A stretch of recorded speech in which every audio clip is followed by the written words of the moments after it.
আপনার মেয়েকে লজ্জাবতী করে করে তোলার দায়িত্ব আপনার, তাহলে সে সম্মানিত হবে। লজ্জাবতী হয় কেমনে ভাইরা?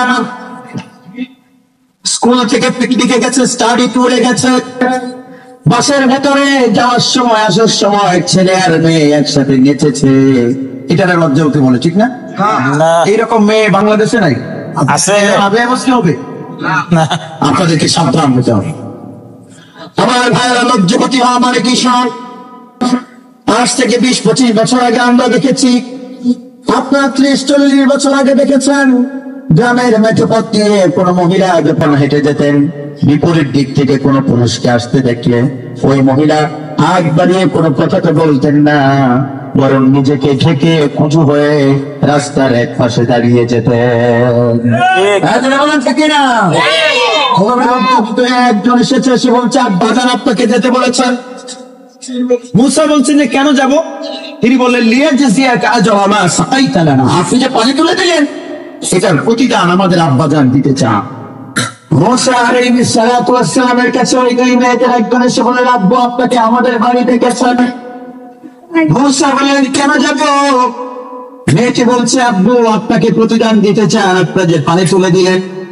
মুসা আলাইহিস সালাতু ওয়াস সালাম ভাবলেন, আমি তো প্রতিদান পাওয়ার আশায় উপকার করিনি, উপকার তো করেছে আল্লাহ সন্তুষ্টি পাওয়ার আশায়। আর উপকার করেছেন কার জন্য? আল্লাহ। মানুষের উপকার করবেন আল্লাহর জন্য। জনাব আব্দুল কুদ্দুস সাহেব, ধানের 2 মণের বস্তা, এই বস্তা কিসের? জোরে জোরে বস্তা, ধানের বস্তা সাইকেলের ভেতরে ঢুকিয়ে, গ্রামে আমরা দেখেছি মানুষ এভাবে করে বস্তা নেয়, ঠিক না? বস্তা তিনি নিয়ে পুলের উপরে, ব্রিজের উপরে তুলতে চাইছেন। আচ্ছা, ব্রিজটা সাধারণত রাস্তা থেকে নিচু থাকে না? নিচু থাকে না,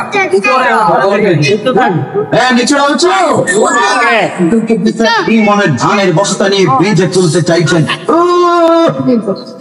কষ্ট হচ্ছে। শরীফ ভাই তখন নিজের উপরে বসে মোবাইলে মায়ের সাথে কথা বলছিলেন। দ্রুত মাকে বলেন, আমু ফোনটা রাখো তো, একজন চাচাদের কষ্ট হচ্ছে, আমি তাকে একটু ধাক্কা দেবো। মনোযোগ দিন। একবার চিন্তা করলেন আব্দুল কুদ্দুস সাহেবের ধানের বস্তার পেছন দিয়ে ধাক্কা দেবেন, কিন্তু তিনি দিতে পারলেন না।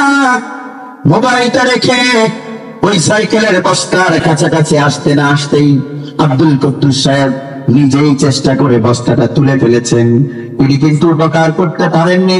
আল্লাহ নবী সাল্লাল্লাহু আলাইহি ওয়াসাল্লাম বলেছেন, কোন ব্যক্তি যদি অন্যের এতটুকু উপকারের চেষ্টা করে, উপকারটা যদি করতে না পারে,